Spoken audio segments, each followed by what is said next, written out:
You see it. You see it, don't you? You see it. You know what that means. We live. And it's time for you to subscribe, nigga. But let's get into our normal schedule routine. I know it's been a while. It's been about 6 days since I streamed. Yes, I regret it. I was trying to wait until I got a webcam. It's, you know, I kind of need a webcam, but I ain't got one. So I did put all these cute little pictures. Shit I like. In the top left, we got a knee surgery. I just thought that was funny. Then we got my nigga Brooke. Then we got a little slideshow next to the subscribe button. It's just like Garfield, with like one image of courage, and then Pete the cat, because he the coolest cat on the block. Then we got Juice, some demonic ass cats, and then next to it, I don't even know what that is for real. For real, that shit just look hard. But I'm gonna do a mic check real quick, and then we can get shit started. Gotta make sure I'm not echoing again like last time type shit. All right. And we playing Marvel Rivals today.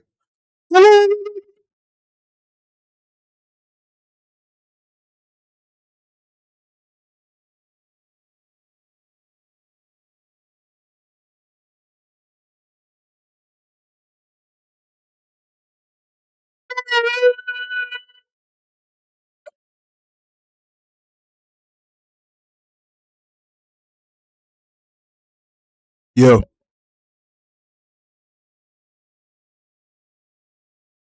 echo, echo. 1, 2, 3, chopper.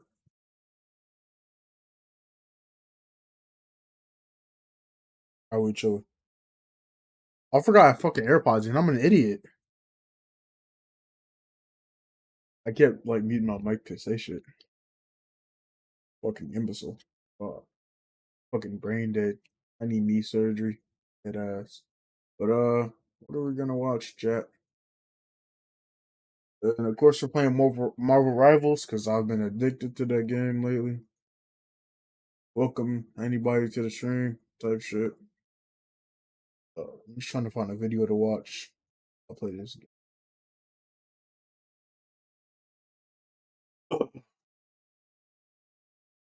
Uh, I hope the what's the name quality look a little better than last time because I put on like 10,000 gigabits or whatever fuck. Hotboxing Chick-fil-A then ordering. Hmm, that'd be cool and all. I feel like this will be better. Oh, shut up! Put my headphones on. I mean, yeah, no, my mic gonna pick it up, so I gotta put my headphones in.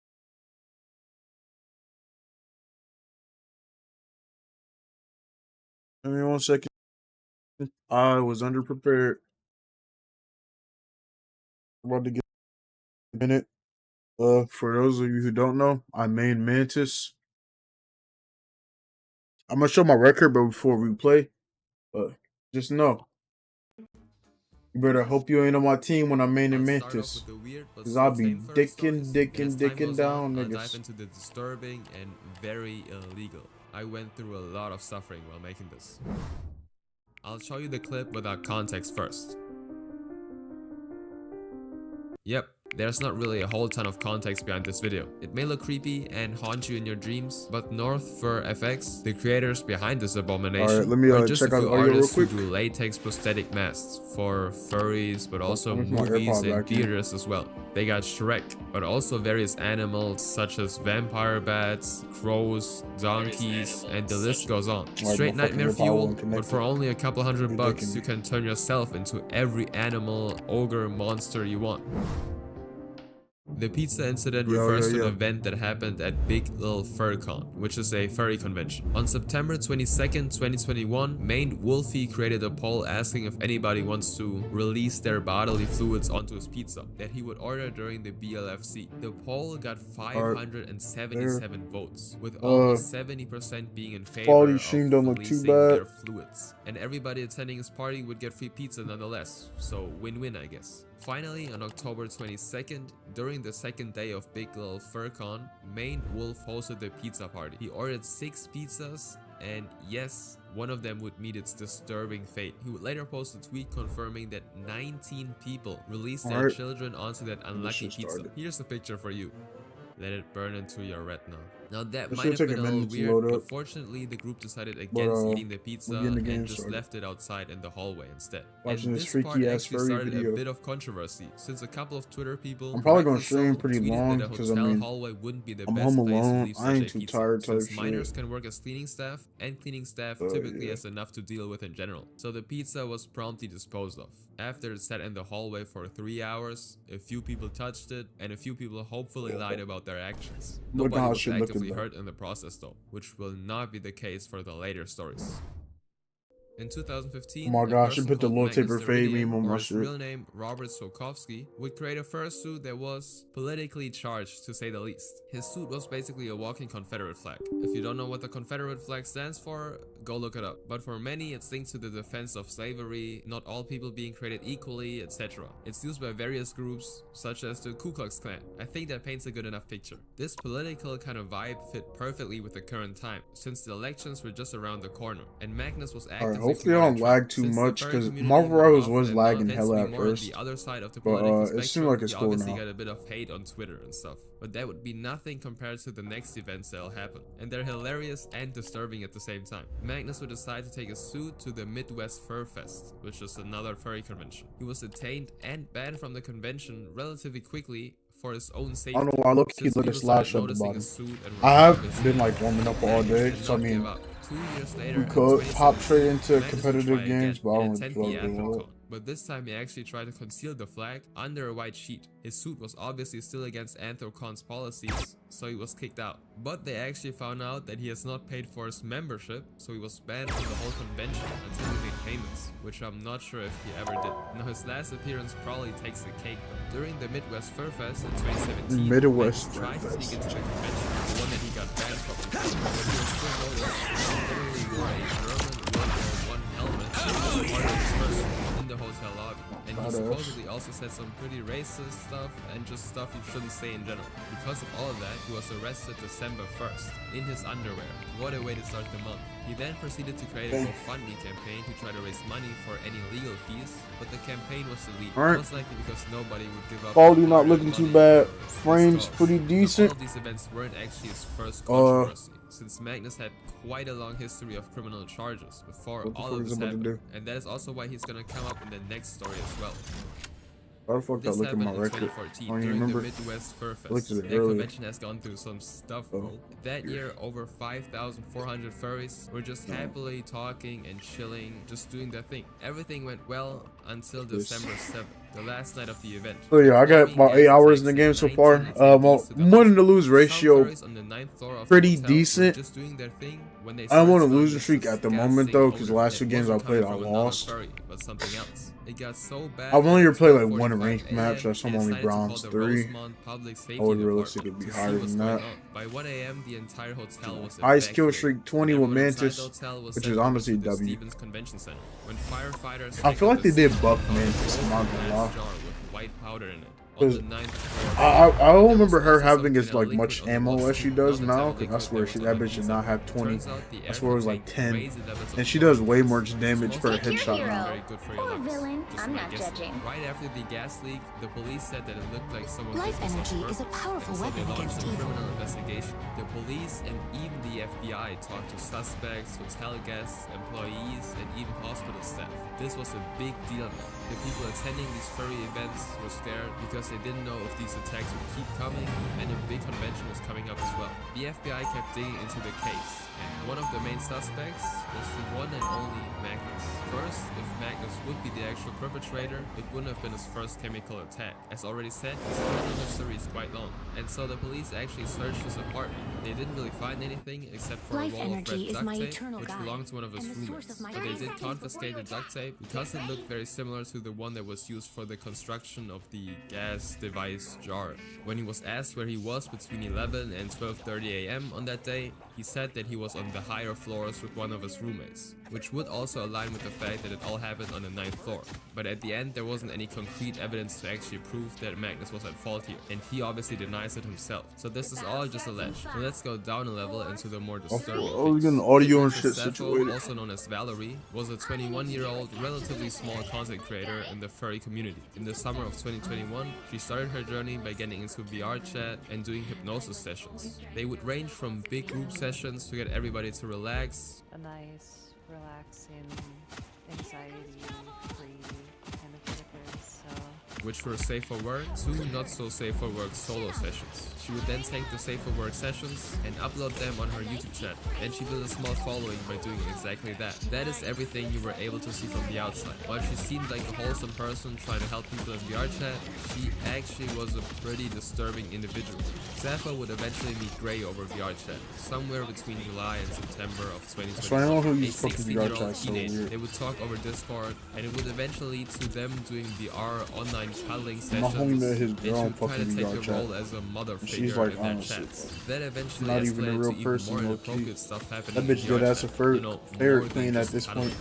Ray They haven't fortunately said eventually furry. realized that what they were doing I like was she- very, she very like- weird she and like- borderline she illegal, honestly kill so a they furry. reported it to the admins of the specific VR chat worlds they visited. The admin swiftly banned Sappho, and she would be perma-banned on the VR chat Discord as well. This is far from over though. Following this ban, Sappho would eventually decide to create her own Discord server for furries and stuff like that. And she would eventually open up a channel for drawn images of animals that were definitely not safe Fucking for work, hate or Squirrel Girl, honestly, bro. safe for life. One of the mods, Matcha Tiger, confronted Sappho on this, essentially asking if she was a zoo fan. She would go on and say that she respected the community as a therapist and doesn't think of it as anything wrong. Because of that, Matcha then decided We to still cut got ties two with niggas on Sappho and objectives, so it uploaded a should be tweet cool. or a twit longer, exposing her as somebody who supports animal love. In order to sweep this controversy under a rug, Sappho would use a very interesting tactic that definitely backfired. September 11th, 2021, Sappho would post a video coming out of her pics. A 36-minute rant essentially, where she fully admits to being a zoo. I do not have a thing for humans. I am more attaching to dogs like German shepherds. In that video, she tries to justify her love for Am I animals by stuck comparing here? it to the LGBTQ community, who used to be much less accepted than nowadays, which of course is not the best comparison, given that animals can't really give consent. This think very powering up video on would gain her saying a ton of backlash and attention from all corners of the internet, including the furry community. Sappho Dang. wouldn't step down and make an fuck apology killed video, me? but she doubled down instead, I skipping hate over her this bitch, bro. response music video to the haters. Squirrel Girl, my biggest op, other than She Jeff. started I an fucking, organization bro, called anytime, bro, I swear, Jeff Engagement two for taps Tolerance Mantis for and no Acceptance reason North at all. America, short ZNA, a group that is supposed to act as a safe space for people like Sappho who are also zoophiles or interested in that stuff. Less than 2 months later, this organization would crumble as somebody inside the organization tried to transfer the very little funds they were able to raise into their own private wallets. And the whole organization and marketing was basically built off of lies, but I won't get into that. This still would be the end of Sappho's controversial history. You gotta know, Sappho first denied all the allegations of being attracted to minors and doing stuff with minors. But on December 13th, Sappho would fully admit to being a MAP, which stands for Minor Attracted Person, Alright. aka 6 and 2, not too bad. I could most and definitely she do admitted better. to though. it by making multiple Healing, tweets how arguing much? that the age of 3,000 consent is an iffy most thing, definitely can do etc. better. She would also talk about her being attracted to younger people, but only sometimes. And her excuse was Wish I that forgot I got most of some her chocolate partners milk. have actually been older than her. All of this would lead to her Twitter account being suspended. Being suspended on Twitter is a different kind of achievement. She would then also be caught talking That is a inappropriately different to type of other achievement, bro. 16-year-olds, which Imagine also getting suspended on included Twitter of all exchanging places. exclusive images voice messages, which I've listened to, and I'm severely traumatized and doing more than just therapy sessions. I need in to VR invest in chat some again. fucking So the lactate whole pills. not I mean, being I got other attracted to priorities I humans should was a realistically be goddamn worrying lie. about. If you're eating right now, I'm sorry. Brown Nose Pup, I aka probably Messy need some Tails, else. is a very mysterious individual. You could say he's kinda like an urban legend. He published his first tweet on July 29, 2013, letting the world know that he forgot to wipe his butt. He then tweets that he didn't actually forget to wipe, Like, hinting not that he press actually that. likes it that way. His Just entire wasting my account is stun. essentially a pretty detailed documentation of his increasingly more brave experiments with, you know, the brown stuff. A typical tweet of his looks like this. I want to be force-fed meals made with my own mess. Peanut butter and sandwiches, chocolate milkshakes, donuts. His early know days bitches don't mostly pop consisted first. of fantasies and made-up He's scenarios, literally and this undefeatable. continues for years. Years of him just texting away about his love for Nutella and what he's been up to in his life in general. For example, in August of 2014, Yes, he I asked killed the on Twitter Loki people if clones, they have messy so I don't dreams get and what they're confused. like. Or November, where he described how he's not able Be to more sit W. without leaving stains.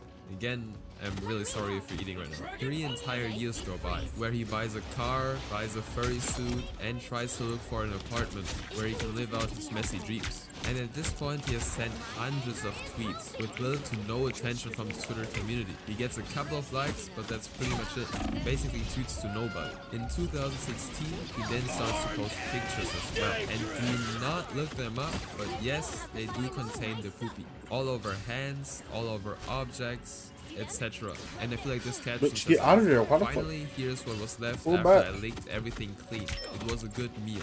I might need to clean my paws, but I have a tongue for that. So slowly but surely, he went from fantasies to actually doing the things he wanted to do, with real proof. All of this very interesting behavior wouldn't go unnoticed either, because in August of 2017, 4 years after his first tweet, Messy Tails tweeted this. Hehe, they can put me in a hospital and make me take pills, but now I'm gone and nobody can stop me from covering myself in the mud. So it's clear that the people around him have noticed his obsession and tried to keep him mentally in check, but it didn't seem to help at all, because just 8 days later he would post, I need to find a way to become psychologically, irreversibly addicted to the stinky, and can't stop eating poopy. In a matter of a few years, that has gone from some interesting fantasies to a genuinely dangerous addiction that already brought him to the hospital once. And his last ever post would be in 2000. Man, nigga, you not hit me with that shit. I'm going to be okay, but it might take a while. I hope you're all doing well and staying messy. And then he would go radio silent. About a whole year later, around 2019, Barcrow, a random Twitter user, would reply to one of Messy Tails' posts, saying that he has unfortunately died from an overconsumption of his own feces and lack of nutrients. And that is actually what solidified his name within the community, Messy Tails, the person who because they ate their own matter. But there was no actual proof that this account actually knew what happened to the real Messy Tails. Until 2021, when somebody who also made a video about this interesting individual messaged the account that said all these things. And it turns out it was just BS. So till this day, nobody knows what happened to the real Messy Tails. He might be dead, he might be in the hospital again, or he might still be crunching on his own stuff. Don't Hug Cacti, or DHC, was a very popular company that created fursuits for furs. They would be highly sought after because their fursuits had such high quality and cute designs. The company was founded by Scuff and Lucky, two people who were very involved in the furry community. But Lucky would be the reason the successful company would catch on fire and would taint her and her husband's image as these friendly, successful furries. It started on September 25th, I could imagine some these stinky, dirty, smelly ass furries in one room. with dozens of testimonies accusing Lucky of various crimes, like a document almost worse than the Diddy files. Within the document, there were screenshots of an entire group chat that Lucky was a part of, where she discussed various spicy interests of hers and her being a dom and stuff, with 2 minors in the group chat. Alright, we're gonna do one more quick match. Go through one of the dozens of 13 testimonies and 2, not too bad. One person stepped forward and talked about their relationship with Lucky. I call this Do one more quick false. match and then we'll Fox go on explained to how she was very competitive. close to Lucky and spent a lot of time with her. They would stay on calls Furries are for so hours on cringe, end bro. until it was late at night. And during these late night calls, Lucky It's not would even begin to show Fox it's not even that they're nonsensical dressed up as word animals. drawings How the of fuck you gonna furs. dress up Now, as an Fox was animal 19 at the time, and so it's not try to look illegal, all but just cutesy and kinda shit weird. like that, But bro? continued until Nigga, one what day, fucking Fox animal wanted look to like go that, to a bro? party with Lucky. But instead, Like some of Lucky them, like allegedly that turned dude right in to there, his stay suit at cool. her Cause some of them, like that dude right there, his suit cool. place Cause to like test their he like a drinking lion or meters, whatever, even and that though, shit as actually look already said, Fox intimidating. was 19 at the time, Nigga, which no made her way I'm gonna under dress the up as an legal drinking animal and age. just like At look some all point, cutesy Fox and and Lucky ditzy were and also shit, more bro. intimate with each other, and But come Fox on, bro. described it If I'm as gonna a look, if very I'm gonna dress as unpleasant an animal, I'm gonna look experience. cool as On the shit, bro. very Word next is day, bomb. Lucky then allegedly proceeded to tell multiple people about what they did, and Nigga ain't lied gonna about catch me Lucky dressing taking as an Fox's animal, first looking time. all But the cutesy and list shit. of accusations goes on. According to Fox and multiple other testimonies, she was fairly open about Holy being shit, and having her first time nigga, what with did I the get dog. digged down There by? was never any actual evidence to prove these allegations, but she did have a public Fur Affinity account, which is a That platform bitch to was post tearing furry up shit. artists, and on there she did upload We multiple got drawings 2 of hit German by a fucking shepherds with mantis. various degrees of lewdness, and she drew herself as a dog doing things with German shepherds. The captions also say stuff like, G-sheps are so handsome, just can't resist, alongside some other comments, which does indicate that she at least had fantasies about this type of stuff. Like, who would genuinely make these drawings and put themselves in these situations just for fun? And the worst thing is, she actually owned a German shepherd as a pet at that time, which makes this whole situation just even more disturbing. Lucky also had a very long history of treating her pets very badly and neglecting them, with a pattern of adopting or purchasing pets Dude, just these to niggas abandon ain't them playing. when they became too difficult to handle. The document that covered all of this spread like a wildfire, and in order to keep DHC from losing sales and going under, they did a ton of things to try to disprove this, such as making tweets, video statements, and going on podcasts. But all of these attempts weren't enough to disprove the mountains of testimonies that the document had. But somehow, despite all the outrage and hate that Lucky and the company received, the operation is still running and making I sales can't to die. I this need to day. push my team. Oh, I Zell can't the die. Wolf, aka Aaron Thomas Usery, W spent a Adam. lot of his time on DeviantArt, a relatively normal art sharing platform where he would post art of his furry identity. Around September Not gonna of lie, I think I might 2014, go though, he would into meet a these tank two 12-year-old just girls cause we who need a liked little his more art. And manpower. yes, it goes Yeah, exactly we got where 3 you think healers. it'll Next go. time I He die, could I'm have just just gonna said go thank into a you tank. and that's it, but instead he decided to talk to both of them. Their relationship started relatively friendly, talking about Doesn't art even and their potentially problems die. and stuff, but eventually turned more and more inappropriate as they moved from Like, who the DeviantArt to fuck is Skype and Google Hangouts to you keep with in some touch. dumb shit? After some time, he reached the point where he convinced the girls to send pictures and videos of themselves to Aaron, and of course he would do the same as well. Now for whatever reason, he also decided to send a video of him having relations with his dog to the 12-year-old I'm about to girls. go into This group. relationship would go Never mind. unnoticed for months, until the mother of one of the girls actually discovered their videos and chat logs and reported it to the police. On April 11, don't run. 2015, the police raided Aaron's home and seized all Don't of his run, nigga. devices, such as laptops and phones, etc. And they found all the evidence they needed, and so he was arrested on April 12th and sentenced to lost that one, 17 chat. years. So for once, somebody was actually punished for their crimes, which unfortunately isn't the case for the next person. Court Kitty, aka Gabriel Sickle, is a Ugh, 30-year-old that one furry ugly who as has been in the shit. community for years. He makes music and is kind of a dancer, I guess, but he isn't actually known for any of these artistic endeavors of his. He actually made his first waves within the furry community because of his smell. His fursuit apparently reeked so bad that people were actively avoiding him at conventions. It got so bad that somebody even put a note on his door that literally just says stinker, and given that people walk around with a literal mask on their head at these conventions, which makes smelling things a lot harder, this was an achievement for sure. Now despite all that, he actually managed to get married, with of course a furry themed wedding, and he became a father as well. And this is where his first serious controversy begins. Once he actually had a son, he decided to bring him to a baby fur meetup. A baby fur is essentially a furry who likes to roleplay as a younger character or baby. This community also has a lot of common with the ABDL community, which stands for Adult Baby Diaper Lover, which are adults who like to wear baby clothes Adult and baby diapers. diaper lover? Obviously now, this can probably be something innocent and stuff, but there's no denying that non-safe for work activities are very present within these communities. So bringing your actual infant child to such a meetup would be very, very disturbing. Luckily, he decided to not go through that because of all the backlash he got from that idea. He himself justified it by saying that the idea of bringing an infant child to a baby for a meetup would be pretty funny, and that his intentions were innocent. Well, Court Kitty would also be caught following multiple non-safe for work cup accounts on Twitter, cup referring to baby animals, and now combine this with non-safe for work. Yeah, you kind of get it, right? So he definitely had some kind of attraction to younger beings. Yeah, I'm On kind of top of acid. that, he also commissioned baby fur art of his own son, which leaves even a worse aftertaste. Now remember when I said he got married? Well, his wife would divorce him just 3 years after because of exactly these reasons. Oh, And some I'll more. just During the look back divorce this. and fight for custody of the children, his wife would point out that he had bookmarked a guide on having relations with dogs. Yes, a tutorial probably on how to losing make this one. love to your dog. And he had also saved his What? Zoozatus website. Zoozatus being people who derive pleasure from hurting animals. Now he would use the excuse of saying, I was just curious though, and pointed out that he would never actually engage in that type of stuff. Which doesn't really hold up when his wife also pointed out that she walked in on him when he and his dog were doing things with peanut butter. If you don't know what that means, dogs like to lick peanut butter. Gabe would also straight up admit to his wife that he had relations multiple times with dogs, which isn't far-fetched, because he admitted himself that he enjoys videos of cats mating and Fallout and was friends with a ton Videos of of furries cats who were proven mating. to be Zoozatus And niggas know cats rape each and other, straight up right? just PDF files, and they were actually What the convicted fuck? of their crimes, Alright, such as bro. Growler, who would come Nigga up Adam in just a Warlock second. had to be Also holding that talked shit to for 20 minutes. 18-year-old when he was 27, Dr. Disrespect style, Oh, and wait, a that few blast other killed things. me, Now, bro. Gabriel still tries to defend all of these allegations and still remains active on social media. I even though the honestly entire wish furry that community Mantis has had a essentially charge shunned him. attack. Mr. Teriyaki and Acid Rain Cloud are a couple in the furry community, and at least Teriyaki would be known for his dance performances during conventions or on YouTube. But both of them Bro, would that just actually get rise dick to down by semi-celebrity octopuses, bro. status after one I didn't even think email those things actually conversation did was anything. leaked. On August 22nd, 2023, Soul Smoothie would post a chat between their partner and Acid Rain Cloud, where Acid Rain Cloud reveals one very disturbing thing Acid and Mr. Teriyaki like to do in bed. Now, I'm nobody to judge, but I'm definitely gonna judge what they've been doing. Acid reveals that they like to play with fish.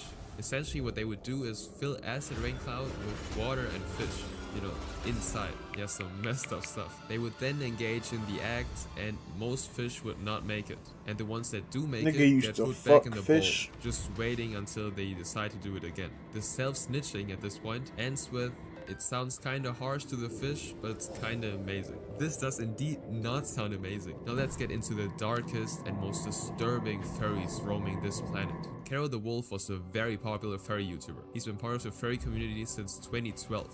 Probably before some of y'all were even born. He was also in a Shane Dawson video where he was interviewed about his life as a furry, and he was one of the people who made this whole thing more mainstream and portrayed it as just a hobby instead of something weird. But of course, he wouldn't be in this iceberg if things didn't take a very dark turn in September of 2018. That month, some of Carol's Telegram logs were leaked, and if y'all know anything about Telegram, some sus behavior goes down there. Those chat logs allegedly showed him involved in some pretty disturbing stuff. It basically revealed that he was a part of a circle of furries who participated in not only but also necrophilia, animal torture, and discussions of being attracted to minors, which is all very illegal. The original leak came from Zoodenim, somebody who was a part of that circle and a self-proclaimed zoo. But he himself was so disturbed by all of that he just had to leak it, so you can imagine what was going on. The chat contained Caro and other members of the group talking about doing it with animals that are not alive anymore. He describes how he prefers animals who are already not breathing instead of turning them into this stage just for the sake of performing what they want to perform. And a ton of graphic videos were also leaked, and quite a lot of them depict furries inside that group doing the most disturbing things to animals even imaginable. There were so many crimes being admitted in that chat by just Caro alone, such as him doing things to his dog, Coda, and feeling guilty after he passed away. These types of allegations will obviously destroy a person's career, and before those leaks he was one of the big faces of the furry community, and so the internet did a lot of digging to see if the claims were actually true, and Caro obviously denied all of these allegations by saying that he was hacked and it was all fake. Communities such as the 4chan community and Kiwi forums analyzed every single message and video that was sent in there, and it would turn out that the Caro that was in the group chat talked about so many intricate details of his life that it would be almost impossible to fake. But one of the biggest pieces of evidence that would prove that Caro was almost 100% part of his group chat and this community would be the Beast Forum, an absolute vile website dedicated to zoo talking about how they have relations with animals and giving each other advice on that type of stuff. One of the profiles that was active on this very website was called the Dogman 2, just one out of these thousands of registered accounts. But something about this profile was different. On Kakashi? January 22nd, 2012, so way before those leaks would even surface, the Dogman would post a picture of a dog that looked eerily similar to a dog that Carol posted on his public Fur affinity page. But if you actually look at the dates, Carol's dog was posted on the forum months before it appeared on any public social media of his. So there was no way that the Dogman 2 just ripped off the image off of Carol's page. His other post on Beast Forum also aligned with the exact timeline of Carol's life. For example, when he moved to a college in Pittsburgh, there was a post from the Dogman asking to meet other zoophiles in the Oakdale area. And coincidentally, Oakdale is a suburb of Pittsburgh. Once people started noticing this suspicious pattern, Carol deleted all of the photos of his dog from his Fur affinity account. Carol was obviously panicking and trying to erase evidence. The netizens then found a video of a furry having relations with a dog. Terribly disturbing, but putting that aside, the person who appeared in that video shared a lot of similar traits with Carol, such as having the exact same shoes and the exact same sweater. Now the dog that had to be in that video also had the same facial pattern, same white front paws, same white fur on the chest, and same red collar like the dog Coda. It was pretty clear. Years of chat logs that precisely matches with Carol's life, an account that somehow has access to pictures before Carol was able to post them on any of the socials, and a video that showed a person that matches almost identically with Carol himself. Carol was indeed a Zoozadis and probably more.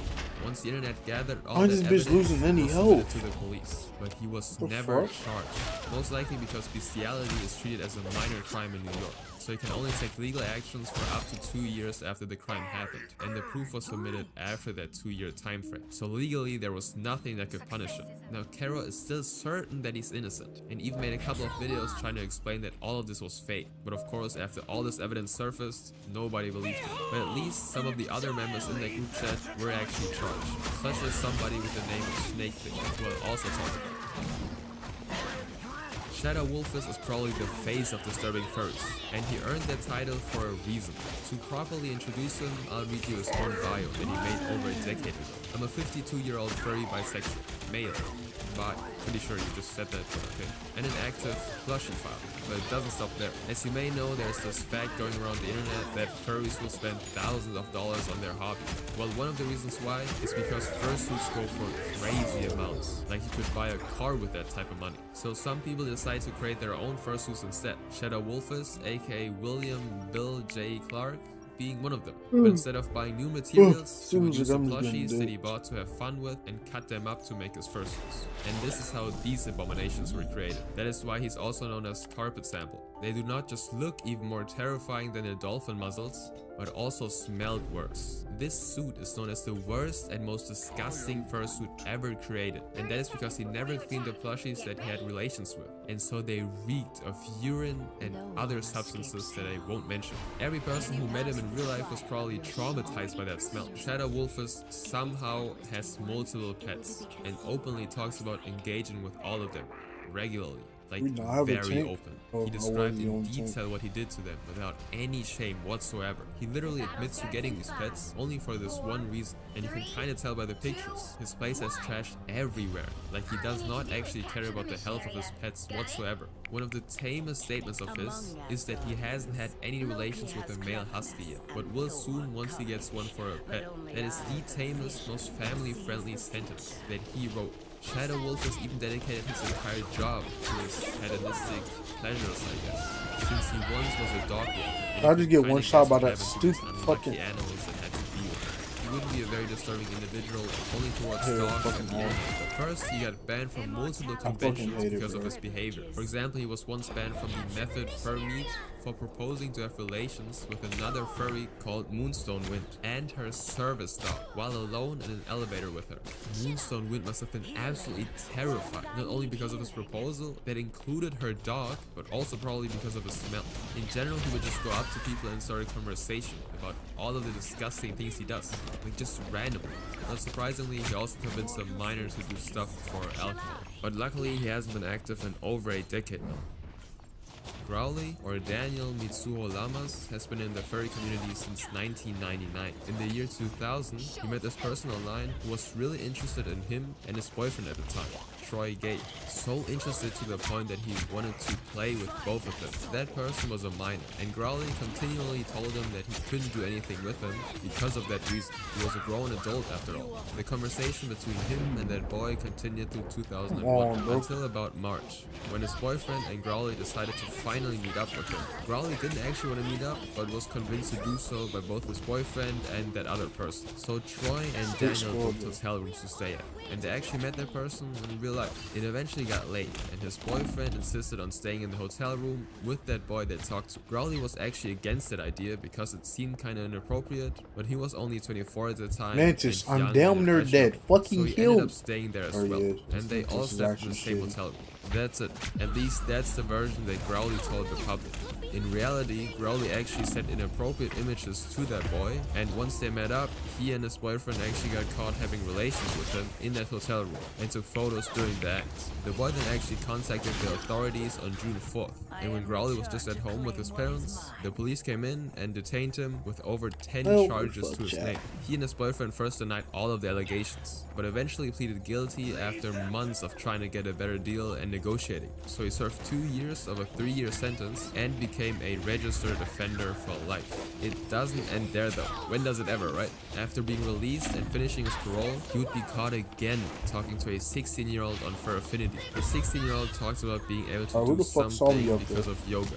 And I think I sadly know what he's talking about, but I'm not gonna say it out loud. If you know, you know. He then elaborated that he can't show Growly because he's shy, and if word got out, the FBI would be after him. Growly, of course, responds with, he won't report him if he's not of age yet. Spiral Wolf then suggests that he should do yoga too, so he'll be able to do the same thing. And Growly ends the conversation with, you could show me. I won't tell, XD.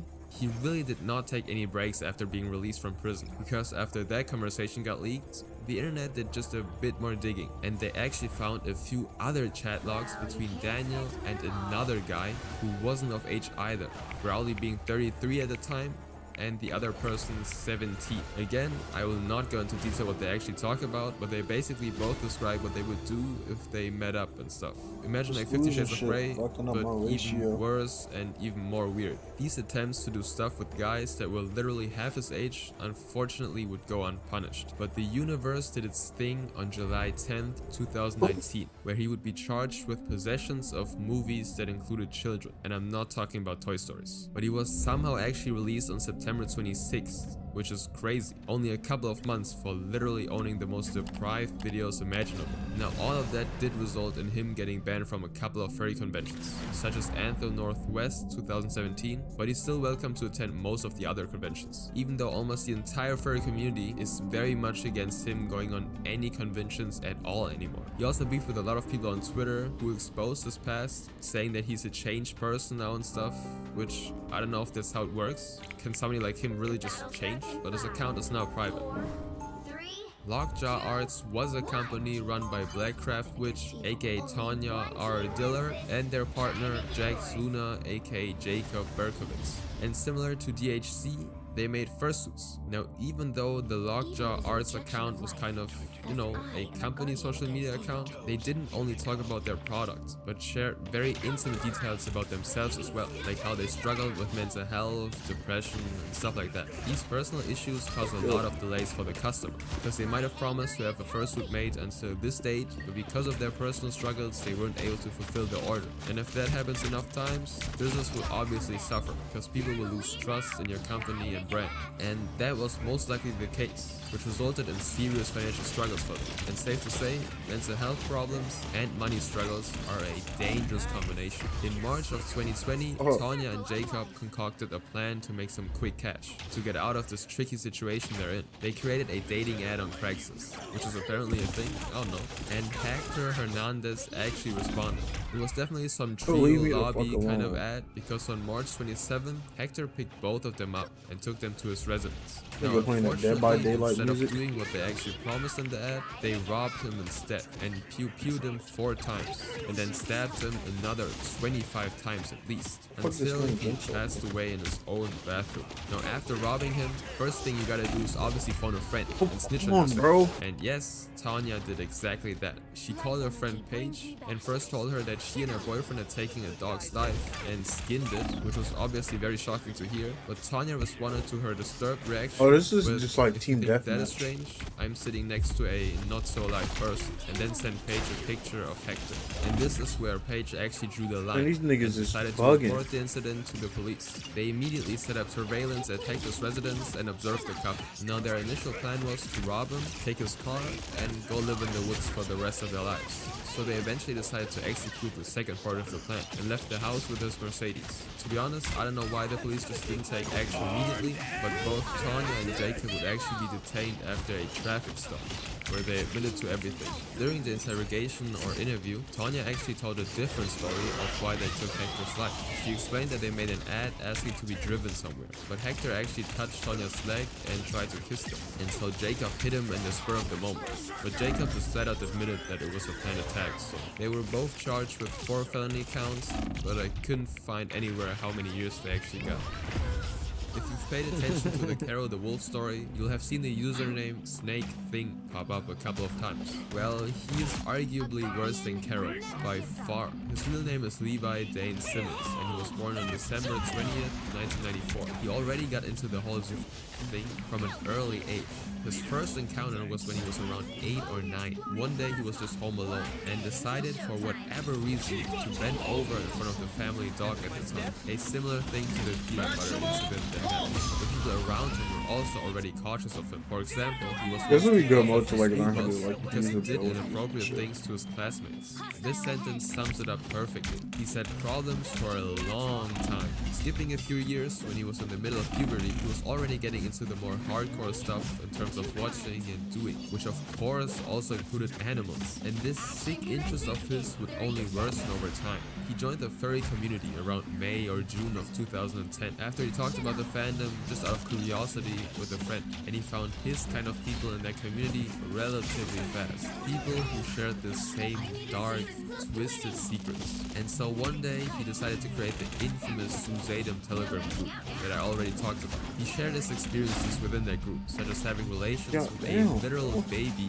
and he would try to push the others in that group to do these things as well. He liked corrupting them. Like a lot of people that I already mentioned, he took advantage of vulnerable people and animals. Like this 12-year-old girl that he convinced to do stuff on camera, who was just very confused and opening up to him, as well as the times where he did things to his sister's really like dogs, that mode and he too also much. actively enjoyed hurting animals. Probably one of the most sickening stories is how Snake Thing describes in detail how he had relations with a 10 to 12-week-old puppy with the help of a friend. They Puppy? first gave her medication and then did the most Holy brutal shit. stuff you can imagine. Like literally the most brutal stuff. But it resulted in the dog wiggling and twitching and yelping and whining, despite the medication they gave that puppy. He also said that at least over half the time it was unconsciously done. He was nervous at first, but once he got going, all of his doubts melted away. He described the experience as fantastic. After they were done, he asked his friend to leave the pup somewhere in the town,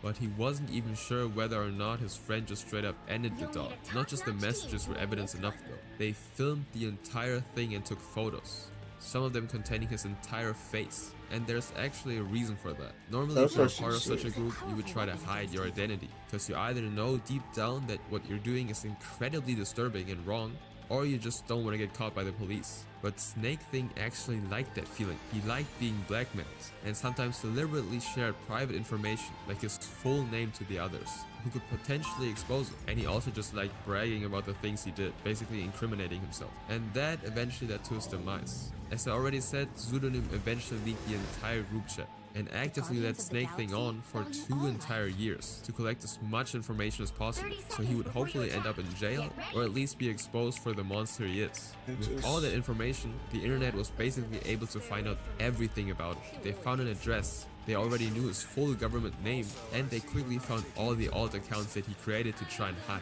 And all this information was forwarded to the local authorities. But when the police eventually showed up to his place, they found nothing.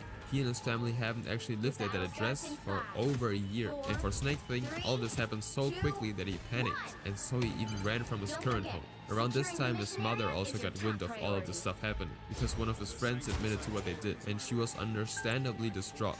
Maybe he will come clean to me. Maybe I can convince him to just go to the police, and I'll go with him. I know it's scary, but he has no survival skills. I don't believe in shielding people from their consequences of their actions. Please don't tell him I know or he will run. I want to talk to him, and at what point he actually came back to the house, I'm not sure. But on October 25th, 2018, the police went to his new address and arrested him with charges of everything basically. Animal neglect, animal SA, and more. And they seized all of his devices that contained a lot of evidence. The furry community and the internet was happy. He was about to be punished, even if it's just a fraction of what he actually did. The win is the win. Well, 3 days later, he would be released again. Hello? Hello, I was wondering if I could call and ask on the status of a current inmate. Levi Dane Simmons. Would it be a case just like Carol's, and would Snake Thing be a free man because of some technicality, like the evidence being submitted too late? 2 entire days passed without anybody knowing what's gonna happen to him. When the news comes out that the district attorney is still pursuing charges, but they wanted more than to just punish him for animal neglect. They wanted to punish him for all of the crimes he did, such as him filming content of children that weren't inappropriate at all. All the evidence was there, but they needed to prevent him from taking any deal that might land him only 2 or 3 years instead of the time he actually deserved. So they had to drop the charges for now to sort through the amounts of videos and chat logs, etc. It was a gamble. He would be a free man for now and could do God knows what, but it's hopefully gonna be worth it when he gets sentenced for an even longer time. And he was a free man for quite a while actually. It took over a year until he would be apprehended again on December 4th, 2019. But now, along with initial charges, he would be charged with additional 31 other things, such as 19 counts of encouraging inappropriate behavior towards children in the second degree, which is like owning movies of, children and stuff. I'm not stretching. 19 counts of just that. On March 9th, 2020, he ended up entering a plea deal, which is kind of like this negotiation thing, but he was still sentenced to 300 months, aka 25 years, and is a registered offender for life. So he's actually gonna come out in his 50s. This is the Yost family. They consist of Jennifer, I'm tired of shit already. Yost, and 3 children, 2 of them being only 6 and 9, and the oldest one, Caitlin, being 17. The entire family, but of course especially mom, stepdad, and Caitlin, were very involved in the furry fandom. They would quite regularly meet up with other furries and play bowling, the group being called the Habra Fur Bowling, and the attendees at the prancing skill fair monthly parties. Jennifer was kind of seen as the local mom of the community. She was known for her kindness and always helping others if they had any problems. She also made like clothes and stuffed animals for her children. Wholesome, furry family fun stuff. Through all of these activities, the family eventually met Frank Felix and Josh Acosta, who are of course both furries as well. And Josh was actually also involved in the brony community, which is apparently a male fan of the TV show My Little Pony, Friendship is Magic. But that actually isn't important to the story. I just didn't know about that and wanted to share my findings. Anyways, they both kind of became acquaintances to the family, and especially Frank, who started talking more and more to Caitlin. On Facebook, they would talk about both having experienced bullying and their shared interests in the furry community and anime. Now, because of the age gap that was present, Frank was 25 and she was 17, the people around him started talking about that dynamic and how their friendship might be inappropriate, Also, Caitlin was kind of known for having dated older men that her parents didn't approve of, so that played a factor as well. But nonetheless, Caitlin kept talking to both Frank and Josh for a couple of months, until her parents actually stepped in and told her to stop talking to them. They wanted to protect her, right? But we all know if parents try to forbid a relationship like that, it almost never actually works out. On a Saturday morning, to be more specific, September 24th, 2016, the police dispatchers receive a 911 call from a very, very young girl. That little girl speaks into the phone and says, "My parents are..." By 8:26 a.m., the police arrive at the scene and they find 3 people, all of them passed away because of gunshot wounds. But there are still 2 people in the house, 2 children, the little girl who called, who is 6, and another child who is 9. Now, according to the records, there's supposed to be a 17-year-old girl living here as well, but she's nowhere to be found. The very next day, the police arrest 2 main suspects. And you might have guessed it already, they arrest Josh Acosta and Frank Felix. And the missing girl, Caitlin, was taken into custody as well. Now, what exactly happened? Did Frank and Caitlin plan out the killing of her parents so they can live out their forbidden relationship? I mean, it was also known that Caitlin was emotionally unstable, so it could be. Surprisingly, the reality is even darker than that. As Caitlin became closer to both of them, she confessed to Josh that her stepfather has done inappropriate things to her, and it was happening on a weekly basis from the ages of 7 to 15, and her mother never knew about the situation. One thing led to another, and the group decided that Josh and Frank would go over to Caitlin's house and tell the mom about the inappropriate things that happened, and then get Caitlin as far away from the house as possible. That's it. We're awful, Just a man. very, very uncomfortable conversation. Frank gave Josh a ride to the house, and Caitlin and Frank then waited in the truck while Josh entered the residence. But instead of talking, Josh just straight up pew-pewed the mother, the stepfather, Just and doing a real family shit. friend who just happened to be there at the time. Josh just kind of saw him as collateral damage. After finishing that, Josh went back to the car and they all drove away. Caitlin somehow didn't hear anything and didn't even know what Josh just did to her parents. Jumping back to the arrest, by September 27th, Frank and Josh were charged with 3 counts of murder, because it turns out that Frank, who stayed in the car, actually helped destroy evidence and provided Josh with the that he used. So both of them planned that without involving Caitlin at all. Even though the police thought that Caitlin might be a suspect as well, she was actually granted immunity because of her testimony, and the 2 children who were in the house at the time received counseling and were relocated to live with their relatives. The person who happened to be at the house at the time, who had nothing to do with any of this at all, had a 3-year-old daughter, which was pretty tragic. Really just wrong time, wrong place. If you want to watch another video about disturbing things, you can click on this video. Every time I look at someone, I see I think it's not too. I'm probably stop streaming. Just right now. I'm gonna stream again. Well, technically later today. But I'm gonna stream again in the morning. I am ready to put on a show. I want to hurt people, Probably gonna play some I want zombies to kill type people, shit. but I don't want to come back. So, how would you kill me? Choking you to death with your tie, eating your face gotta into just your keep nails getting until it fucked. broke, smashing your face into the wall. Nothing personal. When he was just 12 years old, This is the Daniel worst Marsh I've was done in I don't publicly know how long, recognized bro. for Since I saving first his started father's playing the life game. after he suffered a medical emergency while driving. But just a few years later, Daniel had morphed into someone who no longer bore the slightest resemblance to that young hero. While he had a troubled childhood and faced teenage struggles, no one caught a hint of the dark intent harbored within. That is, until it was too late.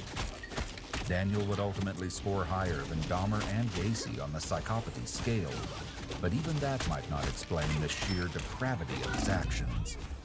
I felt skin and bone a few times, bleeding everywhere. It was like gargling and stuff. Years later, police and professionals alike are still trying to understand exactly what went so wrong to drive a 15-year-old to commit a crime so gruesome and disturbingly well executed that he almost got away with it. Perhaps even more shocking is the prospect that in less than 2 decades, he may freely roam the streets once again. The majority of the following interview footage has never been released to the public. GG's chat. Thank you to anybody who tuned into the stream. This is a more or less short one. I just wanted to stream because I was in the mood. That's what I get. I spent like an hour on the stream overlay and shit. Bro, I'm so dumb. It took me like 20 minutes to figure out how to fucking hit the subscribe thing right there and like take out the background and shit like that. But you know, we win some, we lose some. It's cool though. Peace, love, blessings. Appreciate anybody who tuned into the stream. I will be streaming again at probably 8 or 9 a.m.